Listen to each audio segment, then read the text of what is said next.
उसने अपने शत्रु पक्ष के राजा का नाश कर दिया। उसका अकेला लड़का था और उसकी मां। अब हर समय शत्रु पक्ष का राजा इस चाल में रहता था कि उस बालक को मार दें तो निष्कंटक अधिकार। और उसकी मां बड़ी भागवत थी, रात दिन भजन करती, भगवान से प्रार्थना करती कि भगवान मेरे बालक की रक्षा करना। और भगवान के जो सिद्ध संत होते हैं भगवत स्वरूप होते हैं। उन्होंने विचार किया, संत के हृदय में, एकदम भजन में बैठे थे उसी राज्य में, विचार एकदम आया कि अच्छा भगवान का आदेश है तो लीला करनी पड़ेगी।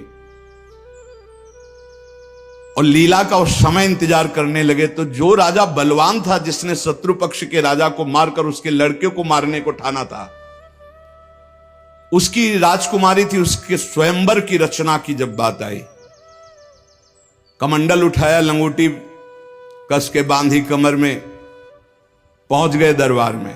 और वो परिचित थे तपस्या और उनके भजन से। जे भी देखा तो साष्टांग दंडवत राजा हुए। देखो, बाहरी आचरण से कैसे भी नहीं जाना जा सकता महात्मा के स्वरूप को, उनकी लीला को। राजा को मालूम था कि ये बड़े प्रसिद्ध और तपस्वी महात्मा हैं। राजा ने तत्काल अपनी कन्या को बुलाया, प्रणाम करो आप, महाराज आए हैं। राजकन्या बुलाई गई, महात्मा के चरणों में प्रणाम हुआ। महात्मा ने ऐसे देखा नक्सिक तक और कहा, इस लड़की का तो विवाह हम करेंगे, किसी राजकुमार से न कर देना। राजा तो एकदम होश उड़ गए। पर बहुत वो प्रवीण भी थे, राजा बुद्धिमान थे। तो उनका, महाराज ब्याह तो आपसे ही कर देंगे, आप जैसा सुयोग्य वर कहां मिलेगा। 80 वर्ष की अवस्था, शरीर में झुर्रियां पड़ रही, दूल्हा की पोशाक मात्र में लंगोटी, धन संपत्ति मात्र में लौकी का कमंडल, आप जैसा दूल्हा कहां मिलेगा। कुछ शर्त हैं, उनका आप पालन कर दो। गए, अपने तिजोरी से इतने बड़े बड़े मोती 2 लाए। बोले ये हमारे पूर्वजों के द्वारा एकत्रित किए हुए 2 मोती हैं, 108 मोती ले आओ। पहली शर्त, राजकुमारी का ब्याह आपके साथ। देख रहे थे, हालत देख रहे थे। महात्मा ने कहा, हाँ हाँ 108 क्या होते, ले आएंगे। बोले मोती देख लो। बोले लाओ, जब साथ रहेंगे तो उसी नाप के ले आएंगे। राजा ने सोचा इनको, और बोले महाराज लगन के पहले, क्योंकि लगन निकल गई तो फिर बात कैसे बनेगी। तुम चिंता मत, तुम्हारे कुल की प्रथा पूरी करूंगा और कन्या से विवाह करूंगा। पर एक बात ध्यान रखना, अगर विलंब हो जाए तो किसी के साथ पाणिक ग्रहण नहीं कर देना, नहीं तो जो आ गया। दूसरे से ब्याह की सोचना भी मत। अब राजा ने कहा, जैसी आ गया। उन्होंने सोचा महात्मा मोती लेके जाएंगे, 2-4-6 दिन घूमेंगे, निराश होके वापस आ जाएंगे।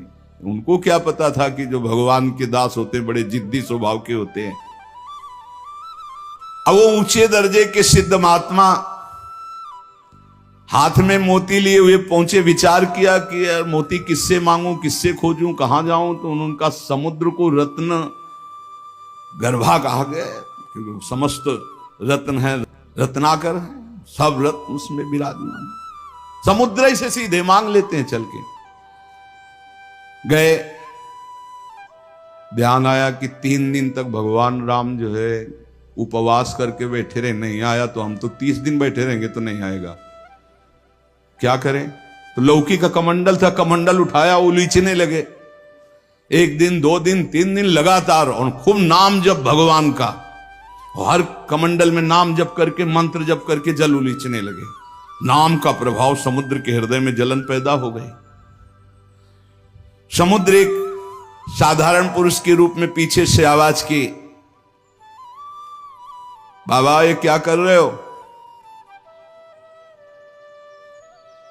समुद्र को खाली कर रहे हैं, और क्या कर रहे हैं। बोले तुम्हारे लौकी के कमंडल से समुद्र खाली हो जाएगा।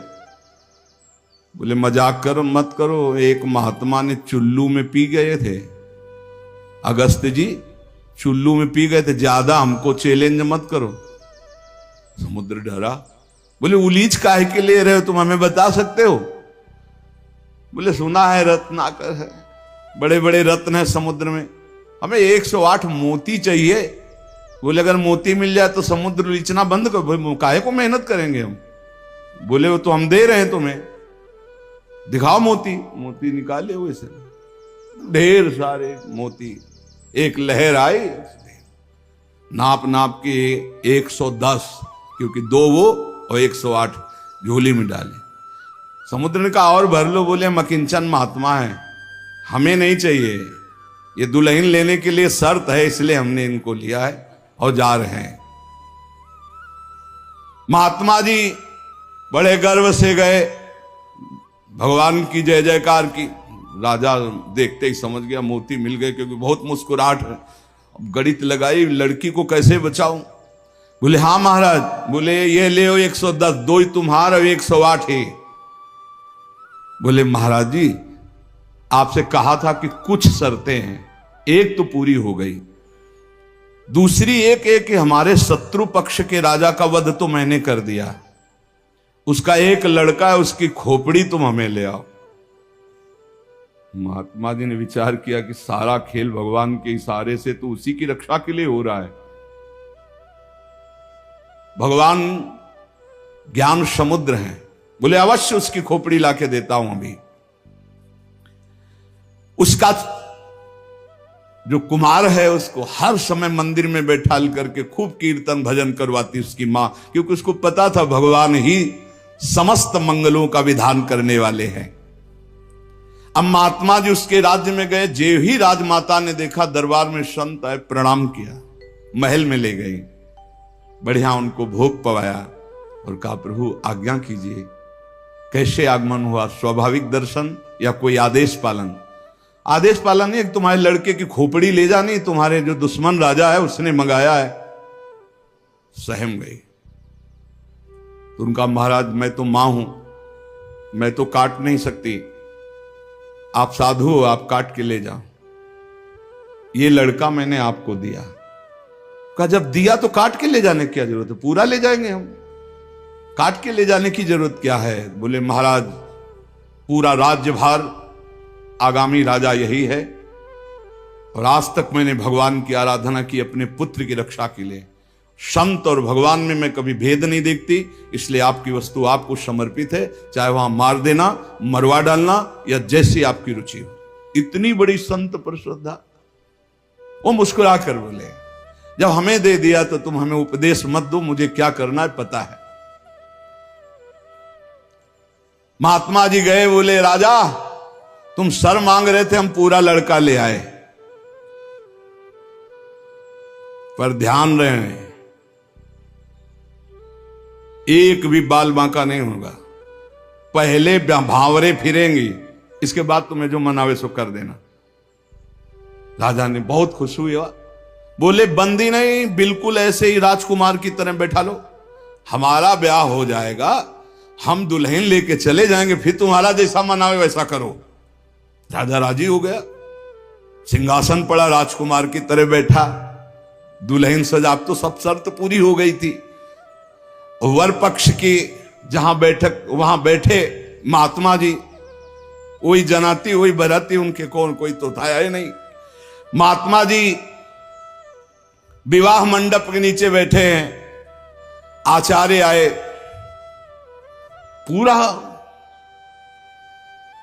दूल्हा भेष सजाया गया महात्मा जी का, लंगोटी में, केवल लंगोटी कमंडल, संत की लीला। कन्या आई, महात्मा ने कहा रुको, एक बार देखा तुम्हारे योग्य नहीं हो, हे राजा ये तुम्हारी लड़की हमारे योग्य नहीं। तो महाराज आप ही बोले थे, अब मतलब अब बेइज्जती तो मत करो, बिल्कुल भावरे पड़ने वाली। लड़के की तरफ देखा, हे यहाँ खड़े हो बगल में, ये योग्य है तुम्हारी लड़की की एक, चुप, ब्याह कर इसके साथ। तुरंत अपने तपोबल से उस लड़के का ब्याह कराया। बोले सौभाग्य, जाओ। मां ने आराधना किस बात की थी कि दुश्मन राजा कहीं हमारे पुत्र को ना मार दे, और ये आदेश भगवान ने संत को दिया। तो इतनी बड़ी लीला संत ने रची, और उस राजा से कहा होश में तुम्हारी बेटी का सुहाग है, पूरी सुरक्षा उस राज्य की भी तुम्हें करनी, और अगर हमें सुनाई दिया किसी भी तरह का विरोध, महाराज। कभी कभी भगवान की आज्ञा से संतजन कुछ ऐसी लीलाएं करते हैं जिन लीलाओं को बाहरी आचरणों से आप जान ही नहीं सकते कि मामला क्या है। तो कह रहे हैं कि बाहरी जो लीला है वो तो कोई नाटक का पात्र भी कर सकता है, लेकिन संतों की लीलाओं को बिना भगवत प्राप्त कोई जान नहीं सकता है। हमारे ग्वारिया बाबा वृंदावन के सेवा कुंज गली से मस्ती से में चले आ रहे हैं, यार की मस्ती में। सामने से कुछ बंगाल से एक परिवार आए हुए थे दर्शन करने, उनके साथ लड़की को देखा। 70 वर्ष के होंगे बाबा, ग्वारिया बाबा। बिरज गए, बोले नहीं हम इससे ब्याह करेंगे। अरे बंगाली बोले कैसे करोगे तुम ब्याह, बेटी हमारी हम ऐसे। बोले नहीं। अब तो आवाज हुई तो सब ब्रजवासी इकट्ठा हुए। ब्रजवासी हंसने लगे क्योंकि जानते थे बाबा सिद्ध है और बालवत उनका व्यवहार। बोले लेंगे, दुल्हन लेंगे, इसी के साथ विवाह करेंगे। बंगाली ने कहा तुम चीता में भरो, जहां भरो, हम अपनी बेटी का ब्याह तुमसे। तो बोले नहीं करेंगे। झगड़ा शुरू। ब्रजवासी बंगाली से बोले भैया तुम नहीं जानते, ये सिद्ध महापुरुष है, एक बार हां कर दे, नहीं ये जल जाएगा बाबा। बोले अगर कुछ भी हो तो हम लोग हैं, तुम चिंता मत करो, एक बार हां कर दो। उनको समझाया, अलग ले जाए। बोले बाबा ब्याह के लिए तैयार है। बोले तैयारी की जाए। वो तो घबरा रहा है। ब्रजवासियों का बाबा पूरी तैयारी है, बस तुम अपनी तैयारी कर लो दूल्हा बनने की। यार नहीं इच्छा तुम्हारी? नहीं। बोले हमारे यार की इच्छा नहीं। चलिए। संतों की बाहरी लीलाएं ऐसी, जो सिद्ध पुरुष होते हैं उनको लोक व्यवहार की, क्योंकि वो अब सबको भगवत स्वरूप देकर एक आनंद लीला उनकी चलती रहती है। तो कह रहे कि नाटक करना गंभीरता का, ये सब ये तो नाटक पात्रों में हो सकता है, लेकिन भगवान के संतों की अभिनय की बुद्धि नहीं होती, वो स्वाभाविक भगवत प्रेरित लीलाएं उनकी होती रहती। बोले मिताहार, आधा किलो देसी घी, किलो 1.5 किलो रबड़ी, आधा किलो 1 किलो दाल सब्जी, ऐसी रोटी बीता से ना पी जाए। जब कोई देखे है चल उधर देख, और प्रसाद पाए। संतों की तो लीलाएं जान नहीं सकते। 10 ग्राम संख्या एक बीजा में मर जाए। जो भगवत प्राप्त महापुरुष है उनकी अलग अलग लीलाएं होती हैं। इसलिए कह रहे जो सिद्ध पुरुष है उनको बाहरी आचरण, अगर वास्तविकता आपको देखनी साधुता की तो मुमुक्षुता में देखिए, या जो साधक तन्मयता पूर्वक भजन में लगे उनको देखिए। सिद्ध पुरुषों से आप पहचान नहीं सकते कि किस कोटि के महापुरुष है।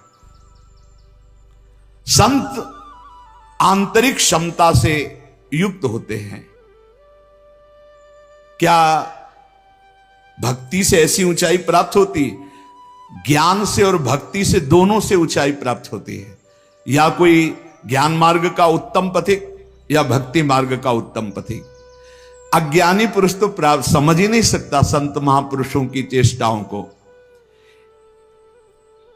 तो क्या अपने को सबसे श्रेष्ठ समझते हैं संत? नहीं नहीं नहीं, सबको अपने से श्रेष्ठ समझते हैं भक्ति के संत, और सबको आत्मस्वरूप समझते हैं ज्ञानी संत। अपने से सबसे श्रेष्ठ समझते हैं भक्त सिद्ध संत। सो अनन्य गति जाके असमति न टरे हनुमंत, मैं सेवक सचराचर रूप स्वामी भगवंत। मैं सेवक हूं, चराचर जगत मेरे भगवान का स्वरूप है, ये सिद्ध भक्त का। और जो ज्ञानी होता है वो सर्वम खलमिदम ब्रह्म, वो ब्रह्म स्वरूप अपने आत्मस्वरूप का अनुभव करके नानात्व का विस्मरण कर देता है। भक्त समस्त विश्व के लिए भजन करता है। देखो साधक अपने लिए भजन करता है, और सिद्ध किसके लिए भजन करता? विश्व के लिए। सिद्ध पुरुष का तन मन और भजन, ये प्रत्येक चेष्टाएं जगत मंगल के लिए होती है, उनका अपने लिए कुछ नहीं होता। जैसे साधक परेशान रहता, मेरा कल्याण हो जाए, उसके लिए भजन साधन कर, सिद्ध पुरुष का नहीं। उसकी सारी भजन साधन की चेष्टाएं, सब जितना दिनचर्या है वो जगत मंगल के लिए होता है, सब पूरे संसार को देते रहते, तुम्हारा मंगल हो, तुम्हारा कल्याण हो। उनके पास कोई चीज नहीं रहती, कोई चीज नहीं, सब पर भगवान का अधिकार, सब भगवत स्वरूप जगत, इसलिए अपना कुछ नहीं। बड़ा ऊंचा भाव होता है भक्त का, जो सिद्ध महापुरुष होता है। जब तक देखो संतों की चेष्टाओं को नहीं जान पाओगे, उनका जो भाव होता है बड़ा विचित्र होता है। एक नाव में बहुत से लोग बैठे हुए थे, संत भगवान भी बैठे हुए थे, आराम से नाव चली जा रही थी, सब इधर उधर की बातें कर रहे थे। संत तो एक उन्मत्त अवस्था में। नाविक ने कहा, सावधान, नाव भंवर में फंस रही है, अब डूबने वाली है। संत भगवान का कमंडल था, फौरन ढक्कन हटाया और भर भर करके नदी से पानी नाव में डालने लगे। अरे वो ये क्या कर रहे हो? किसी के नहीं सुन रहे थे, 10-12 कमंडल तो डाल ही चुके थे। इतने में नाविक ने कहा, भगवान की कृपा से नाव भंवर से निकल गई, बचने का संकेत है। जो कमंडल से डाला था बाहर फेंकने लगे।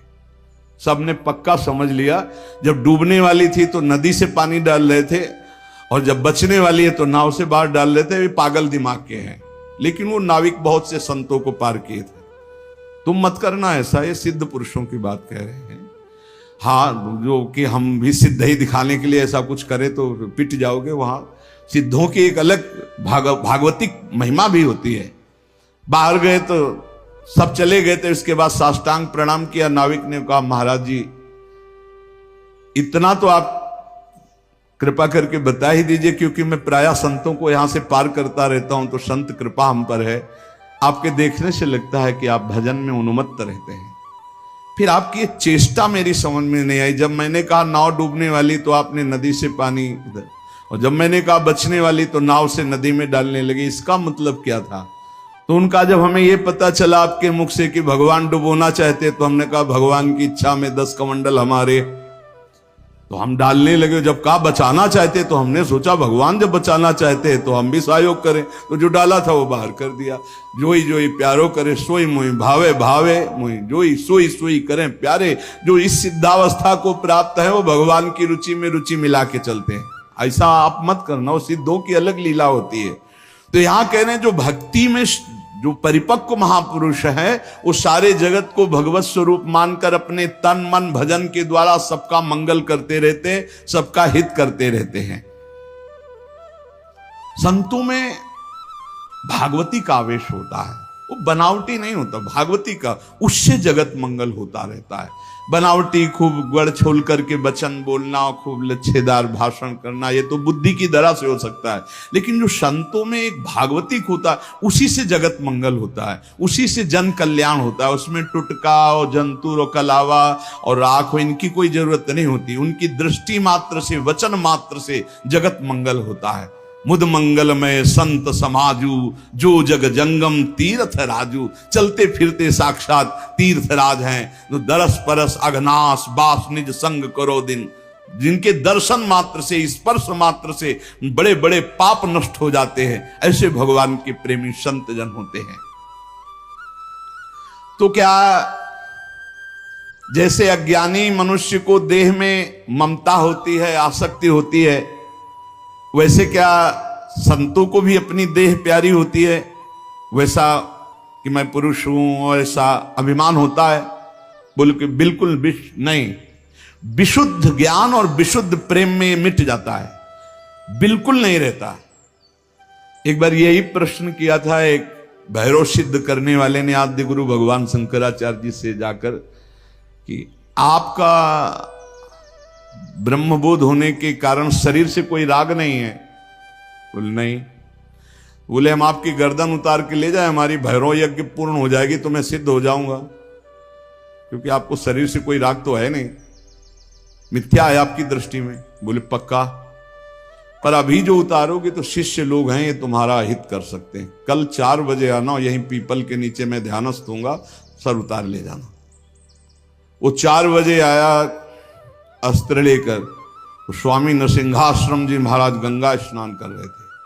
एकदम आवेश आया, हुंकार भरी दौड़ते हुए आए और वो पहुंच भी नहीं पाया था, उठा के पटक दिया और नाखूनों से उसे फाड़ दिया। फिर एकदम आवेश शांत हो गया। तब ये भगवत आवेश, ये जो बड़े महापुरुषों के चरित्र हैं, ये बड़े शिक्षास्पद भी होते हैं और ये अलौकिक भी होते हैं। कभी कोई महापुरुषों की नकल ना करे, हमारी प्रार्थना है कभी नकल न करे कि हमारे गुरुजी ऐसे, तो नहीं, जो गुरुजी के उपदेश है उनके अनुसार चले। बड़े सिद्ध महापुरुषों के बड़े विचित्र विचित्र लीलाएं होती हैं। महापुरुषों की बाह्य चेष्टाओं को बिल्कुल नहीं समझा जा सकता, इसलिए कभी उनकी परीक्षार्थ ये जांच न करे कि हम बाहरी आचरणों से उनको, हम आपको सत्य कहते, बड़े बड़े महापुरुषों से मिले, आप कदापि नहीं जान सकते, कदापि नहीं जान सकते कि ये किस कोटि के महापुरुष हैं, किस कोटि के महापुरुष है। बहुत बहुत ही बड़े बड़ों को संशय हो जाए कि ऐसा नहीं हो सकता। जैसे भक्त संपूर्ण विश्व को साक्षात अपना इष्ट देव मानता है, काम पड़ने पर विश्व हित के लिए प्राण त्याग सकता है, क्या ज्ञान मार्ग में चलने वाला सिद्ध महात्मा भी ऐसा कर सकता है? हां, पहली बात तो उसकी दृष्टि में देह का, ऐश्वर्य का मूल्य ही नहीं है, तो उसको समर्पित करने में क्या देर लगेगा। अतएव अगर सुख पहुंचाने की जरूरत पड़े जगत को, तो ज्ञानी महात्मा अपने प्राण दे सकता है, जैसे भक्त अपने प्राण दे देता है। क्या ऐसे सिद्ध महापुरुषों के आचरण अनुकरण करने चाहिए? हां, जो आचरण उनके उपदेश से मिलते हो। सच्ची मानिए बहुत मुश्किल है, जो बड़े महापुरुष, शुद्ध महापुरुष, भगवत प्राप्त महापुरुष है, बहुत मुश्किल है, क्योंकि जब तक शरीर भान रहता है, जब तक साधना रहती, तब तक आचरण आप देख सकते हो। बहुत सावधान, अगर वैराग्य देखना है तो साधक में देखिए, और तितिक्षा और ज्ञान मार्ग की चढ़ाई देख ली तो मुमुक्षता में देखिए। न ज्ञान सिद्ध और न भगवत भक्ति के सिद्ध महापुरुषों में आप उनको फिर पहचान नहीं सकते, फिर नहीं पहचान। बड़ा विचित्र खेल है। आचरण वही महापुरुषों के अनुकरणीय है जो उनके उपदेश से मिलते हों। केवल आचरण जो उपदेश से मिलते हो बस पकड़ लीजिए, उनके सब आचरण अनुकरणीय नहीं है। एक एक उनके आचरण आपको भगवत प्राप्ति करा सकते हैं, पर वो आचरण जो उनके उपदेश से मिलते हों, बिल्कुल आप लोग बिल्कुल समझ ही नहीं सकते हैं, नहीं समझ सकते। हमने देखा है महापुरुषों को, पर उनके साथ बिल्कुल ऐसे रहा जाता है जैसे बच्चा, बालवत, जैसे छोटा बालक घरौंदे बनाता है, खेलता है, कुछ मिनट में बिगाड़ कर चल देता है। महापुरुषों की बड़ी विचित्र गति होती, इसीलिए लिखा है मात संगस्त दुर्लभ हो। फिर एक शब्द लिख दिया देवर्षि नारद जी ने, अगम्यो, आप निर्वाह नहीं कर सकते हो, अगर कर ले गए तो अमोघस्य, निश्चित भगवत प्राप्ति, निश्चित भगवत प्राप्ति। एक बार महाराज चक्रवर्ती सम्राट मरुत 100 यज्ञ का अनुष्ठान किया, 100 यज्ञ करने वाला देवराज इंद्र का अधिकारी हो जाता है। जो पद है वो, देवराज इंद्र ने सोचा कि अब कैसे रोका जाए, तो उन्होंने वशिष्ठ जी से सीधे जाके, तो वशिष्ठ जी खड़े होकर आदर किए, क्योंकि त्रिभुवनपति देवराज इंद्र देवताओं के। देवराज इंद्र ने कहा हम यज्ञ के लिए तुम्हें आचार्य रूप में, तो उनका मरुत ने पहले मुझे स्वीकार कर रखा है क्योंकि मैं उनका कुलगुरु हूं। तो उनका मनुष्य की स्वीकृति से ज्यादा देवताओं की स्वीकृति होती है, मैं देवराज हूं, मैं आपसे निवेदन कर रहा हूं कि मैं आचार्य पद में आपको स्वीकार करता हूं, क्या यह शास्त्र सम्मत नहीं है? उनका ये तो शास्त्र सम्मत है, पहला अधिकार आपका ही है, आप यज्ञ भोक्ता देवता, इसलिए मैं स्वीकार करता हूं आपका आचार्य पद, यज्ञ कराने मात्र के लिए। वैसे देवताओं की कुलगुरु तो भगवान बृहस्पति देव हैं। इस ईर्ष्या कि कहीं ये 100 यज्ञ पूरी न, अब महाराज मरुत को जवाब दे दिया कि हम नहीं करा सकते। संकल्प पूर्ति महापुरुष इस पर बहुत ध्यान देते हैं कि जो हमने नियम लिया उसकी पूर्ति हो। मरुत जी व्याकुल हो गए और संत सेवी थे। तो एक दिन देवर्षि नारद जी आए भगवत प्रेरित। देवर्षि नारद जी से अपनी व्यथा बताई कि हमारा तो सर्वस्व लुट गया, हमारे आचार्य को ही देवराज इंद्र ने अपने पक्ष में कर लिया और उन्होंने मना कर दिया, अब हमारा संकल्प अधूरा रहे। तो बोले तुम्हें बताएं, एक महात्मा है जो तुम्हारी यज्ञ करा सकते हैं, इस समय काशी में है और उनका नाम संबर्त ऋषि है और वो बृहस्पति जी के भाई है, पर वो रहते हैं प्रच्छन्न वेश में, अवधूत वेश में। अगर वो स्वीकार कर लिए तो ही यज्ञ हो सकती, नहीं त्रिभुवन में अब कोई यज्ञ वेत्ता नहीं है जो आपकी यज्ञ करा सके, क्योंकि देवराज इंद्र जब वशिष्ठ जी को अपने में, तो फिर अब कोई वो करा सकते हैं। मरुत ने अपने संकल्प की पूर्ति के लिए कहा मैं पहचानूंगा कैसे? बोले उनको घृणा है तो सिर्फ सबसे घृणा है और रोज 24 घंटे में एक बार विश्वनाथ जी के दर्शन करने जाते हैं। तो विश्वनाथ जी के मार्ग में आप 100 रख देना, जो अवधूत विचक करके भागता नजर आवे तो जान लेना वो महाराज संबर्त ऋषि हैं। ऐसा ही किया महाराज मरुत ने। दिन भर इंतजार करते रहे, देखा एक पागल जैसे प्रच्छन्न ऋषि, जो ही देखा 100 तो भाग करके दूसरी तरफ पीछे भागे मरुत जी। अब वो समझ गए कोई मेरा पीछा कर रहा है, तो भागे गंगा के किनारे की तरफ। पेशाब करके ऊपर फेंक देना, थूक देना, ईंट मारना, रज मारना, ऐसे सब। वो कुछ नहीं, विचलित नहीं हुए, हाथ जोड़े भागते ही रहे। एकांत में गए, बोले क्या चाहते हो? बोले महाराज मेरा नाम मरुत है, मैं आपको आचार्य पद पर स्वीकार करता हूं, यज्ञ कराना चाहता हूं। देख ले, समस्त देवता तेरे खिलाफ हो जाएंगे और अगर तूने मुझे फिर आचार्य पद से हटाया तो तुझे भस्म कर दूंगा। अगर मैं आचार्य पद पर बैठा रहा तो किसी भी त्रिभुवनपति की ताकत नहीं है कि तेरी यज्ञ में विघ्न पैदा कर सके। बोले इसीलिए वर्ण कर रहा हूं, प्राण चाहे चले जा, मैं आपको नहीं छोड़ सकता। संबर्त ऋषि आचार्य रूप से जब यज्ञ के लिए बैठे तो अग्नि देवता आए, उन्होंने कहा हम आहुति स्वीकार नहीं करेंगे, बंद कर दे, मरुत यज्ञ को बंद कर दे। तो संबर्त ऋषि ने कहा तुम मेरे मंत्र से आवाहन करने पर स्वीकार करोगे, अगर नहीं स्वीकार करोगे तो मैं मंत्र के द्वारा तुम्हें भस्म कर दूंगा। तपोबल से अग्नि देवता को, अग्नि देवता थर्रा के गए, देवराज इंद्र से कहा बहुत बेढप महात्मा है, मंत्र बल से युक्त है, वो मुझे भस्म कर देंगे, मैं थर्रा गया हूं। देवराज इंद्र जेव ही आहुति प्रारंभ हुई, देवराज इंद्र वज्र लेकर प्रकट हुए मरुत को दंड देने के लिए। ऐसे केवल कर दिया तो वहीं वज्र लिए ऐसे खड़े हो गए। बोले जब तक यज्ञ होगी ऐसे खड़े रहोगे और जो आहुति दोगे हर देवता स्वीकार करे। बोले हर आहुति स्वीकार करेंगे, ऐसे कब तक वज्र लिए खड़े रहेंगे, आप कृपा करो।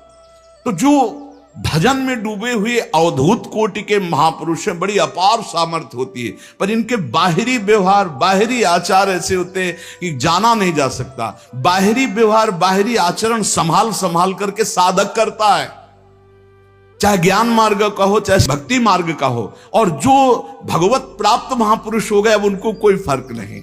इसीलिए श्रीमद् सुधा निधि में एक श्लोक लिखा है, कर्माण श्रुति बोधितानि नितराम कुर्वन्तु कुर्वन्तु मां गूढ़ाश्चर्य रसास्रगादि विषयान गृह्णन्तु मुंचन्तु वा कैर्वा भाव रहस्य पारगमती श्री राधिका प्रेयसा। ऐसे उत्तम रहस्यमय भाव में डूबे हुए महापुरुष। तो क्या इन महापुरुषों के आचरण शास्त्र के प्रतिकूल भी होते हैं क्या, जिन्हें पापाचरण कहते हैं? कदापि नहीं, क्योंकि सिद्ध ही हुए हैं शास्त्र अनुकूल आचरण करके। पापाचरण नहीं होते पर बड़ी उनमें दिव्यता होती। जैसे आद्य गुरु भगवान शंकराचार्य जी ने मछली ऐसे खाई तो कुछ शिष्यों ने पाली। भक्तमाल जी में भगवान शंकराचार्य जी के पावन चरित्र में लिखा हुआ है, जब आगे चल करके गला हुआ कांच पीने लगे, अब सब चुप थे, बोले पियो। ऐसे किया तो जीवित मछली निकले। अब वो महायोगी जो सिद्ध पुरुष हैं उनकी होड़ हम थोड़ी कर सकते हैं, उनके द्वारा जो आचरण हो रहे हैं कोई पाप थोड़ी हो रहे हैं। अब कह दे कि उन्होंने मछली खाई हम भी पाप। अब वो जब ऐसे किए तो सब लीवर में फंस चुकी थी और वो जिंदा निकाल दिए। तो महापुरुषों के आचरण जो उपदेश से मिलते हो उनको हम बाहरी कैसे जाने कि ये संत हैं जिनसे हम जुड़ करके अपने जीवन को सार्थक करें। पहला, जिनके जीवन में किसी भी से द्वेष नहीं है, किसी भी से द्वेष नहीं, किसी भी से द्वेष नहीं। चराचर जगत में सेवकवाणी हरिवंश नाम लीन जे अजात शत्रुते सदा, उनके हृदय में किसी के प्रति शत्रुता नहीं। पहला लक्षण है किसी से द्वेष नहीं।